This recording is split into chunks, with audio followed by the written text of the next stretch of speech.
Solution to this main problem that we have, why our solution is more beneficial and better, our finances, and where we'll get our funding from. Now my teammate Aryan will talk about our main problem. So, our main problem for this hydrodynamics challenge was the transporting, storing, and procuring of water in third world countries. Third world countries include India, Chad, and Sri Lanka. So, we have many solutions to this problem. These include pipelines, aqueducts, canals, and tunnels. So, many of these solutions have problems, however. Aqueducts require constant supervision. A lapse in supervision in an aqueduct results in a lapse in service. Pipelines are not very good in cold weather countries because in cold weather countries the water in the pipeline turns to ice and ice expands, so this leads to rupture in the pipe. We have canals, which are bad because canals need to have a very precise amount of water. If there's too much water, then it floods into the surrounding areas, and if there's too little, then there's not enough water for the surrounding people. And lastly, you have tunnels. So tunnels are known to collapse because of the large amount of water in them. If there's too much pressure inside the tunnel, it collapses outwards, and if there's too much pressure from outside the tunnel, it collapses inwards. Now I'll give it to Tejas, who will present Chad. So Chad is a third world country in Central Africa, and its main source of water Lake Chad is 95% into a desert, and it's a fact that only 50% of the people in Chad have access to good, clean, safe drinking water that they can use.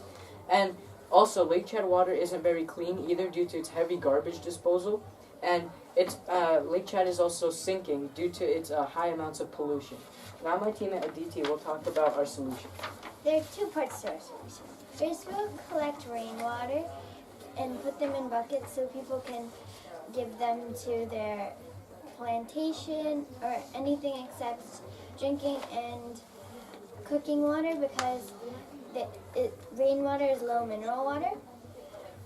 The second part is we're going to dig 60 meters into the ground for this crystal clear water with a hydraulic pump, and then through pipelines we will distribute to other homes. Then my teammate Anish will present why our solution is better. The reason why our solution is better is because it's more convenient and efficient.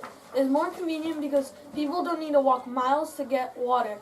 Also, our solution is more efficient because it's less work and you get more sanitary water. Our solution is also very eco-friendly because we don't pollute the air and nor do we cause harm to the ecosystem. Our solution, as before, uses rainwater and groundwater. Now I'll pass it to Yogesh, who will talk the finances of our project. So obviously this is not going to come all for free. So we're going to start in a small city in Chad called Sar Chad. So this city has a population of about 100,000 people, and so we focused on four main things: the hydraulic pump, a storage tank, the holes that we have to dig in order for the hydraulic pumps to get the water, and pipes. So in total, this will cost about $2.4 million in order to provide water for the entire population. Now I'll hand this over to my teammate Sai, who will be showing the funds. How we'll get the funds? We'll get funds from fundraisers, Chad's government, major companies like Google and Amazon, donations from more modernized countries, and Chad's allies. Now I'll be handing it over to Pratia, who will be saying that.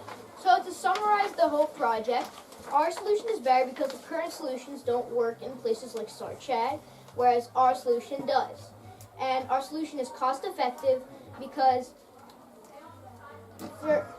each year, an average American in the United States pays $100 for their water bill per month. But since we'll be getting the funds, as my teammate said, we'll decrease the price to $24 per person per month. And the funds are arrangeable, as my teammate Sai said, by the major companies and Chad's government, etc. Thank you for your time. Great job. Thank you.